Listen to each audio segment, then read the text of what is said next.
Halo, selamat pagi. Kembali lagi di Lavender Channel bersama aku, Kak Tuah. Kali ini kita akan membahas materi tentang bahasa Indonesia ya.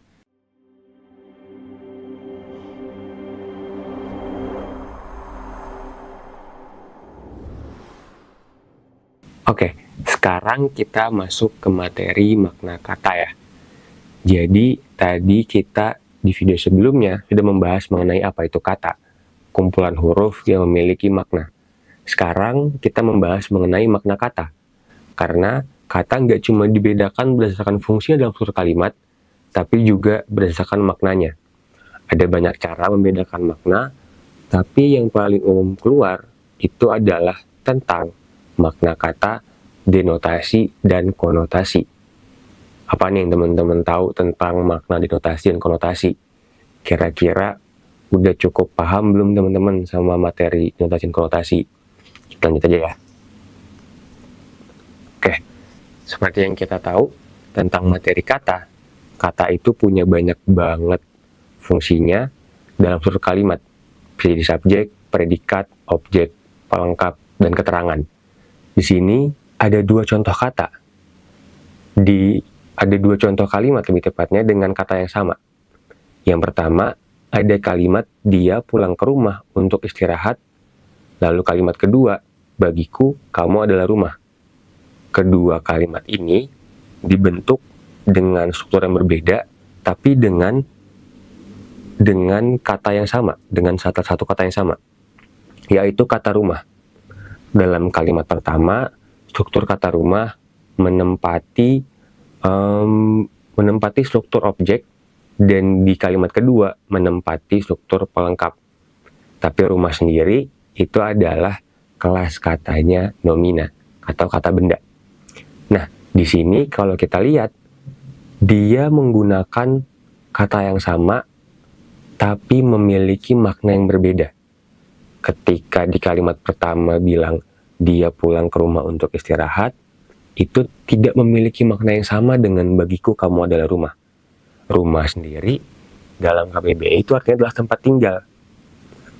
Tapi dalam kalimat kedua, apakah seseorang bisa menjadi tempat tinggal secara betulan?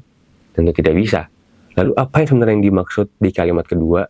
Dan apakah di kalimat pertama juga punya maksud yang lain? Kita lihat ya. Jadi, di kalimat pertama di sini, contohnya adalah dia pulang ke rumah untuk istirahat. Kata rumah di sini itu merujuk pada bentuk fisik dari sebuah rumah atau makna aslinya, makna yang bisa kita temukan di KBBI. Tapi di kalimat kedua, kata rumah di sini mewakili perasaan atau rasa nyaman. Jadi kedua kata ini adalah kata yang sama, tapi memiliki makna yang berbeda. Kok bisa? Jadi, kalau dalam gaya penulisan, ini mungkin adalah sebuah majas. Tapi, dalam konsep makna, ini adalah makna denotasi dan konotasi. Apa itu makna denotasi dan konotasi? Kita lihat di bawah ya. Jadi, denotasi adalah makna dasar atau makna sebenarnya dari sebuah kata yang tidak punya tambahan arti lain. Kalau teman-teman bingung, denotasi itu adalah makna yang bisa kita temukan di KBBI. Jadi kalau teman-teman tahu apa itu kursi, pengertian teman-teman mengenai kursi mungkin adalah pengertian tentang denotasinya, yaitu makna aslinya. Sebuah benda untuk duduk yang memiliki bentuk dan ciri fisik tertentu. Tapi konotasi adalah makna tambahan dari kata tersebut.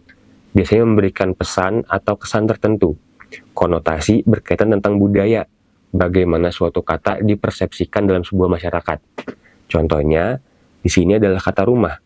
Rumah maknanya itu bergeser ataupun meluas, nggak cuma sebuah bentuk fisik, tapi juga perasaan nyaman ketika kita di rumah. Perasaan ini tetap diwakilkan dengan kata rumah dan tidak membentuk kata baru. Kedua hal ini dianggap punya nilai yang sama, yaitu rumah dalam bentuk fisik dan perasaan nyaman, yaitu kenyamanan, dan diambil kata rumahnya. Jadi, dalam satu kata yang sama, bisa menghasilkan dua makna yang berbeda. Makna ini, gimana cara kita tahu bahwa kata tersebut memiliki makna denotasi ataupun konotasi? Caranya adalah kita baca secara penuh kalimatnya. Kita harus pastikan bahwa kalimat yang kita baca adalah kalimat yang utuh, kalimat yang penuh, sehingga kita bisa tahu makna yang digunakan dalam kalimat tersebut adalah makna konotasi atau makna denotasinya. Karena setiap makna konotasi itu memiliki makna denotasi, tapi tidak semua makna denotasi memiliki makna konotasi. Kalau kata rumah sendiri, ketika teman-teman mengartikan kata rumah, maka teman-teman mengartikannya dengan makna denotasi, bukan dengan makna konotasi. Karena makna konotasi adalah makna lain, makna yang tidak resmi dari sebuah kata tersebut, tapi bisa dibentuk atau bisa memiliki makna lain hasil penggunaannya dalam sebuah kalimat. Contohnya ada banyak. Teman-teman mungkin bisa latihan di rumah tentang membentuk sebuah makna denotasi dan konotasi. Misal dari kata tulang punggung, kambing hitam, keras kepala. Ketiga kata tersebut bisa dibentuk sebagai sebuah makna denotasi dan konotasi. Tulang punggung misalnya. Ketika seseorang berbicara bahwa tulang punggungku sakit, yang digunakan adalah makna denotasi karena dia mengacu pada konsep fisik dari tulang punggung itu sendiri, yaitu sebuah organ tulang di manusia. Tapi ketika seseorang bilang, ayahku adalah tulang punggung keluarga, maka yang digunakan adalah konsep dari tulang punggung atau makna lainnya, yaitu penopang dari keluarganya. Gimana? Teman-teman udah mulai dapat tentang denotasi dan konotasi? Kita lihat ya. Oke, jadi apa yang bisa kita simpulin dari denotasi dan konotasi? Jadi, kata berdasarkan maknanya, salah satu kategori yang bisa kita buat adalah denotasi dan konotasi, yaitu makna asli yang bisa kita temukan dalam KBBI dan makna lainnya yang kita temukan dalam penggunaannya sehari-hari. Makna konotasi tergantung pada situasi dan budaya yang ada di masyarakat tersebut dalam mempersepsikan sebuah bahasa. Setiap kata konotasi pasti punya makna denotasinya, tapi belum tentu makna denotasi punya makna konotasinya. Lalu, yang ketiga, yang terakhir juga, ketika kita mau menilai sebuah makna itu apakah dia konotasi ataupun denotasi, kita harus melihatnya dari susunan pesan yang dibentuk. Susunan pesan itu dibentuk dari sebuah kalimat.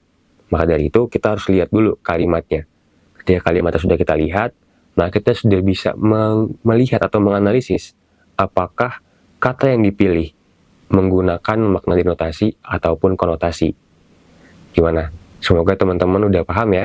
Sekian dulu materi tentang makna kata. Terima kasih.